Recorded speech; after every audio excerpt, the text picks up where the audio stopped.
They ripped our boys. They ripped our girls. They ripped our women. They ripped our men. They unalived them. They ate them. Everything white people crying about in these Epstein files, it was done to black people for 250 years. Videos of girls dancing in a Manhattan townhouse, model castings, pornography of all kinds. We were groomed, we were manipulated, and we were taken advantage of. Donald Trump is a puppet for the Zionists. He's on the Epstein papers. There's nothing in the Epstein file that was not done on the plantation. Epstein ain't dead. There's no way you're going to tell me an intelligence agent for Mossad could not have gotten out of America and gotten back to Israel. Right. I don't think he's dead. I am the president's #1 fan, and that's not going to change. A lot of us do this kind of stuff, right? It's her today. It'll be somebody else tomorrow. Trump had a post go out online in which it depicted the Obamas like monkeys. Mr. President, a number of Republicans are calling on you to apologize for that post. Is that something you're going to do? No, I didn't make a mistake. It was a wake-up call to the Obamas. Yes, you were president. Yes, you were the first lady. But to us, you still ain't nothing but a bunch of monkeys. What do you think Jay-Z's recourse could be, should be? To keep quiet, because the satanic, pedophilic, elite white supremacist aristocracy of this planet have amassed so much power and military strength that they're almost ready to say, so what you know? Yeah. What can you do about it? Kelly, Cosby, and Combs got rolled out and convicted before Epstein because the white power structure needed to give the American people something to chew on. So by the time we get around to Epstein, your appetite will already be a little filled. At least you saw some justice. Y'all have elites who have eaten babies, molested girls, sodomized boys, unalived victims, and nobody's going to be prosecuted, but Sean Combs is in jail.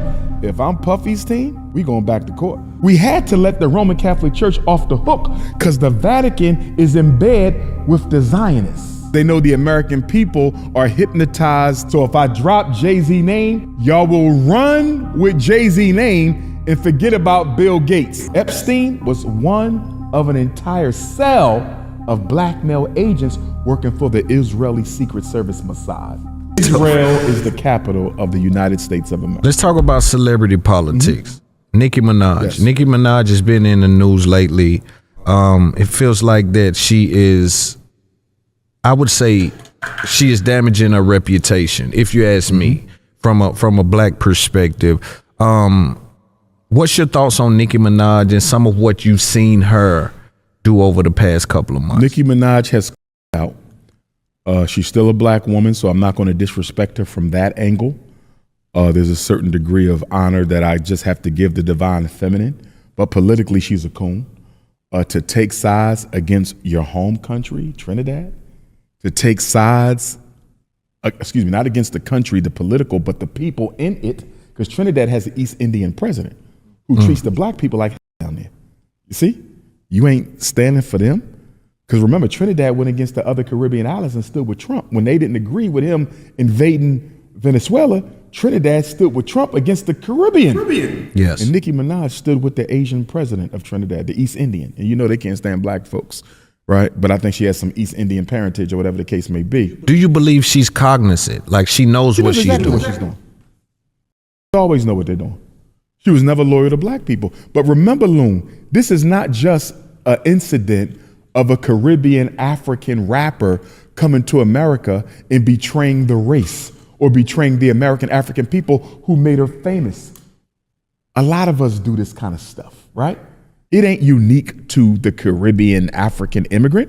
It's unique to black people because we don't have any honor and any integrity. It's her today.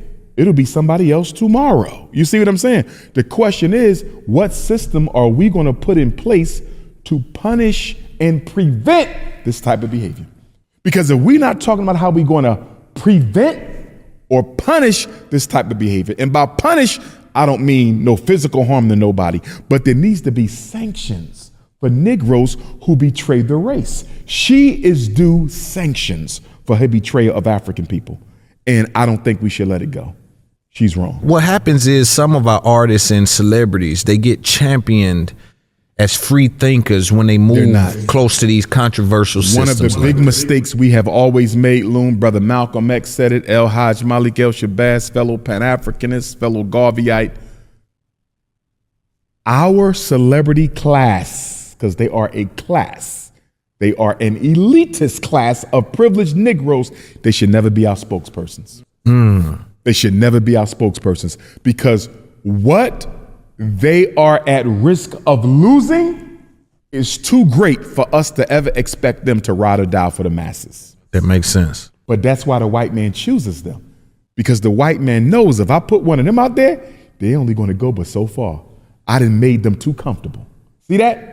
They make them rich on purpose to make sure they don't return to the community. Remember, the black celebrity is the new black bourgeoisie, because the traditional black bourgeoisie don't hold no influence anymore.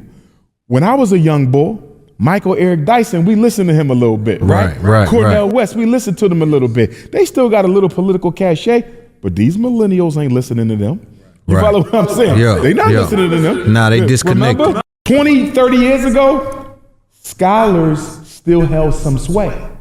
Pastors still held some sway. Then don't get me wrong, Jamal Bryant still got a little cachet, Creflo Dollar got a little cachet, TD Jakes got a little cachet, but millennials by and large don't follow them. You follow what I'm saying? So the white power structure said, we got to keep these Negroes under control. How are we going to do that? So they said, you know what we got to do? We have to elevate the celebrities to be the spokespersons of the black community, because this is who they follow and listen to and will not criticize. Now, you told me why you believe Nicki. You know, you told me what she's doing. Mm-hmm. Why is she doing it? I don't know yet. Is she doing it just because? Maybe she never liked American African people. Is she doing it because Donald Trump got something on her? Is she doing it because it's a promise of something? I don't know why, but I do know that what she's doing is not acceptable. Right. It says right here, I have at the Trump's Account Summit, Washington, D.C., January 28, 2006, Nicki Minaj says, I'm probably the president's #1 fan, and that's not going to change. I heard that. The hate, it does not affect me at all. It actually motivates me to support him more. What's your thoughts on even celebrities at all? And I know you're saying that they're losing cachet, but what's your thoughts on celebrities flirting with politics like this? Here's my question to Nicki. Dr. Umar Johnson often emphasizes fame and leadership are two completely different things.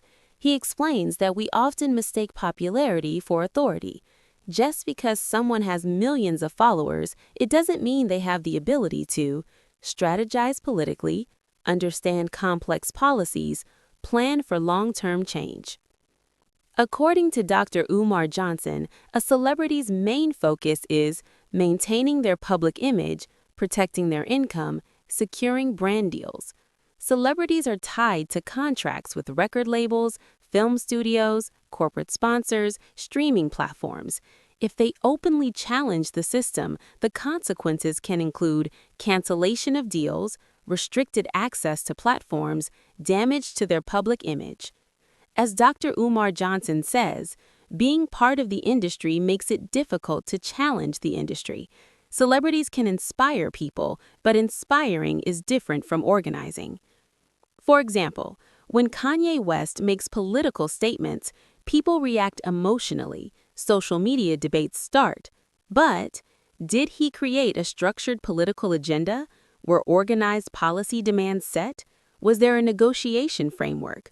Most of the time, the answer is no. Dr. Umar Johnson's point, speech alone does not change the system. Structure does. He warns that if a community takes political direction from a celebrity, there are 3 major risks. Inconsistency, celebrities can change their positions overnight. Lack of depth, political issues are complex. They cannot be solved in a 30-second clip. Conflict of personal interest. If money or career is at risk, they may step back. This means the community's political stability becomes dependent on someone else's career. Dr. Umar Johnson advises, build your own grassroots leadership, create economically independent institutions, educate the youth politically, develop long-term strategies. He states, If you take your political direction from a famous person, you are outsourcing your power. He does not say celebrities have no value. Their awareness can help, but true leadership should remain with grassroots organizers. In other words, celebrity equals microphone. Organization equals power. A microphone gives a voice, but it does not change the power structure. Dr. Umar Johnson's main concern is that communities develop political maturity. If we keep waiting for a rapper, actor, or influencer to speak for us, we will never build our own political identity. His final message is, stop looking for a superstar to save you. Build your own structure. You understand? You can go to church, but you ain't going to get nothing measurable out of it. You see what I'm saying? You can do it, but until, I'm going to make it real simple. Disorganized people can't hold anybody accountable. See? Disorganized people can't hold anybody accountable. Black people vote in every election, get nothing for it. Why? Because you're disorganized. You can't hold anybody accountable. Wow. But nobody wants to do the work of organizing black people, Loon. See that? We are not interested in doing the labor-intensive work of organizing the masses. Now, do we allow black people to make bad political choices? What do you mean? Do black people, in your opinion, have autonomy to choose wrong? But I'm choosing based on the information I've been given. Do you forgive a black person that goes that way? What's your thoughts on, I believe there's a level of autonomy that people should have, celebrity or otherwise, that mistakes may be made. I agree with you. There's a level of autonomy that everyone should have and be allowed to make a mistake. The clarifying point I want to make is whatever degree of autonomy you have, it cannot be so great that it can disadvantage the agenda for the rest of us. In other words, we need to be having a group conversation on who we should be supporting. In other words, you can't have 50 million American Africans in their 50 million divided homes coming up with what they think is best. Right. That's a schizophrenic strategy. Yes. See that? Yes. It got to be organized. So let's go to the town hall meeting. Let's argue it out, shout it out, curse it out, fight it out, but walk out of there with a single candidate or a single agenda. We don't do that. When the last time you've been invited to a community town hall meeting to do something other than get some opportunistic Negro or white person elected? Right. I can't remember the last time I got invited to something progressive for black people that didn't involve white people. I can't think of it. No, me neither. Every time something is white folks are there, normally because they Dr. Umar Johnson has a famous stance. The vote is a tool, but a tool only works when you are organized. He explains that if a community is financially scattered, politically uneducated, unclear about their demands, then politicians only remember them during election time. Dr. Umar Johnson says, without organization, votes are just numbers. With organization, votes become bargaining power. His focus is on economic unity, institutional control, and collective agenda.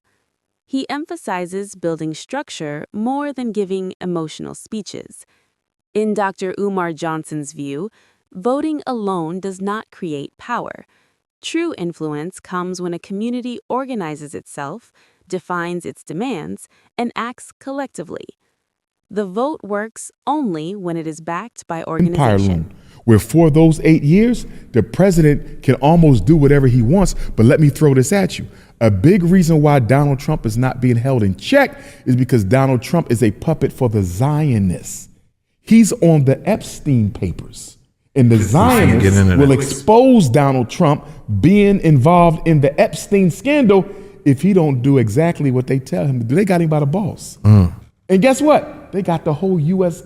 Congress by the balls. So they can't say nothing to Trump because guess what? We fund you, we fund you, we fund you. If you try to shut Trump down, we'll shut you down, cut off your money, and we'll expose the sexual rituals you've been involved in. Epstein was one of an entire cell of blackmail agents working for the Israeli Secret Service Mossad.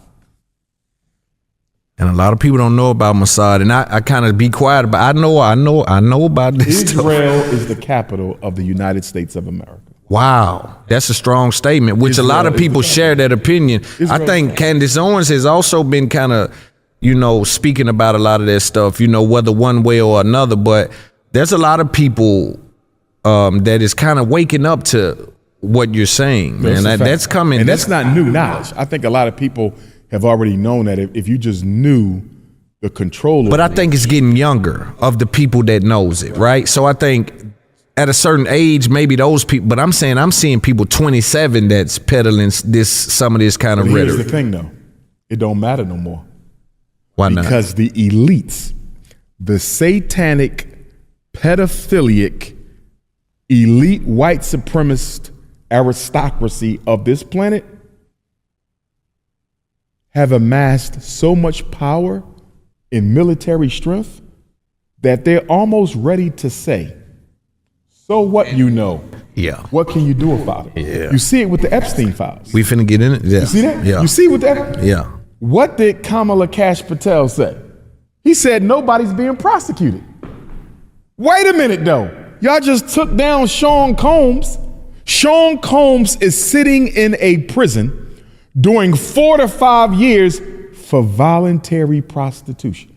He paid somebody to have sex and he's convicted in jail 4 to 5 years. Y'all have elites who have eaten babies, molested girls, sodomized boys, unalived victims, and nobody's going to be prosecuted, but Sean Combs is in jail. If I'm Puffy's team, we going back to court.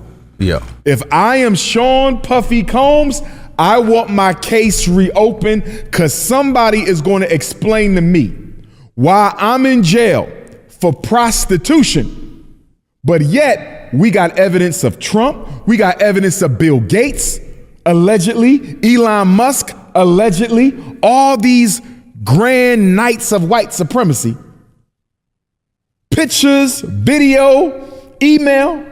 Nobody's even going to be investigated, but I'm in jail for voluntarily paying somebody to have voluntary sex. If I'm Puff, I'm going back to court. But here's the thing, Loon. That's why they convicted Puffy first. See, the reason Kelly, Cosby, and Combs got rolled out before Epstein on purpose. Kelly, Cosby, and Combs got rolled out and convicted before Epstein because the white power structure needed to give the American people something to chew on. The Jeffrey Epstein case is often mentioned in discussions about elite power.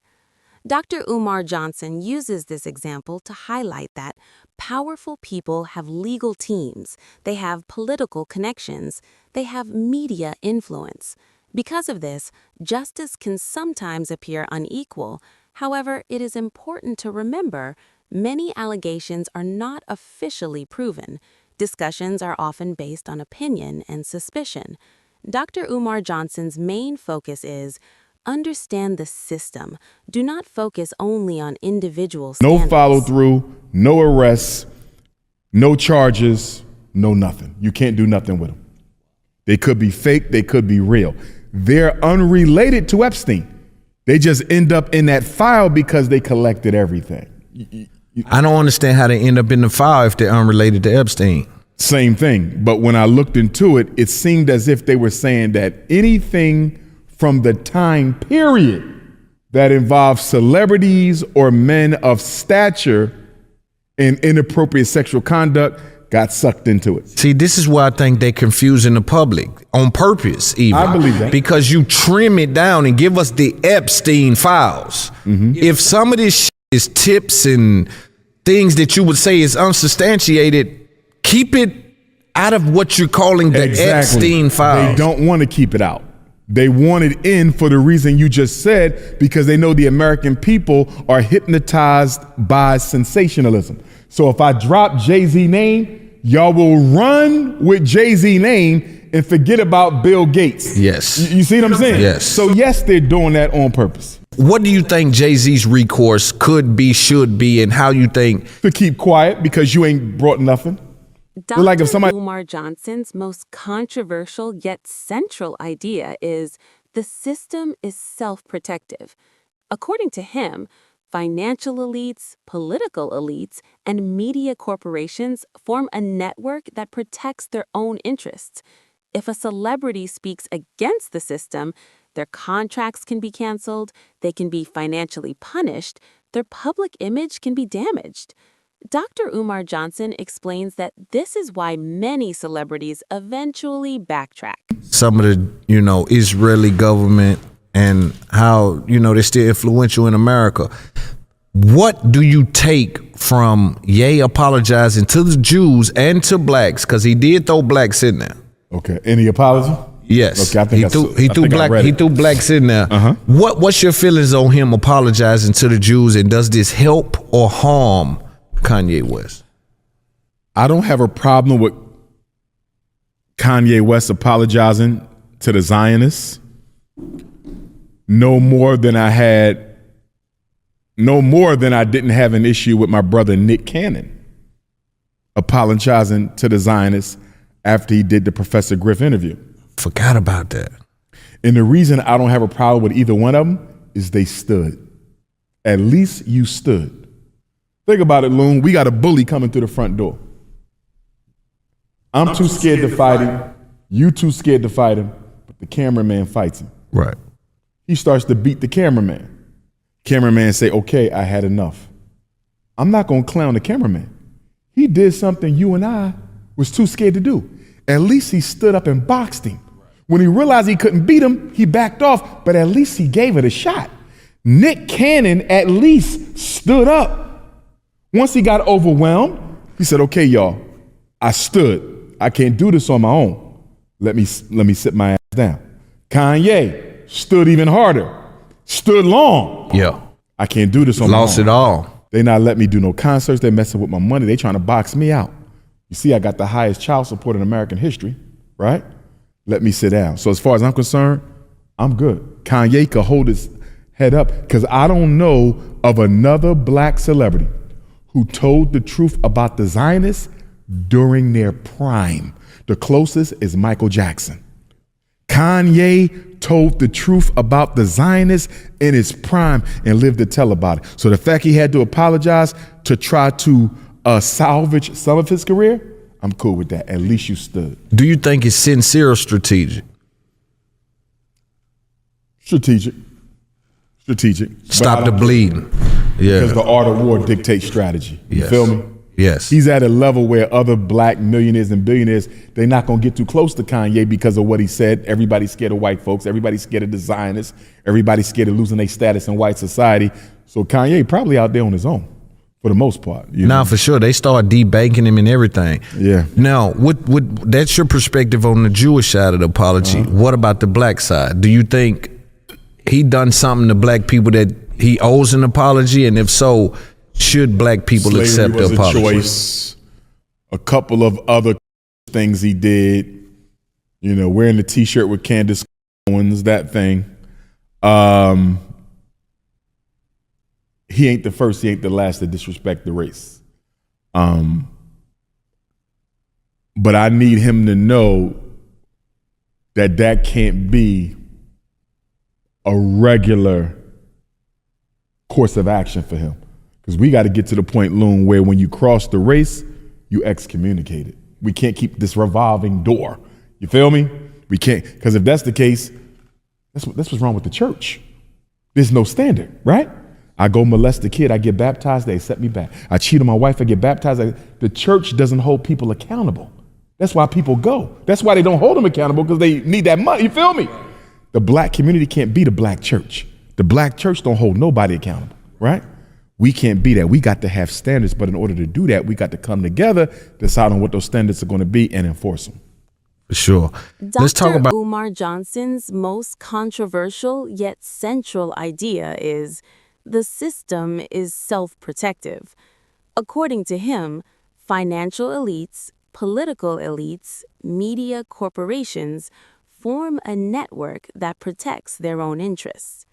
If a celebrity speaks against the system, their contracts can be canceled, they can be financially punished, their public image can be damaged. Dr. Umar Johnson explains that this is why many celebrities eventually backtrack.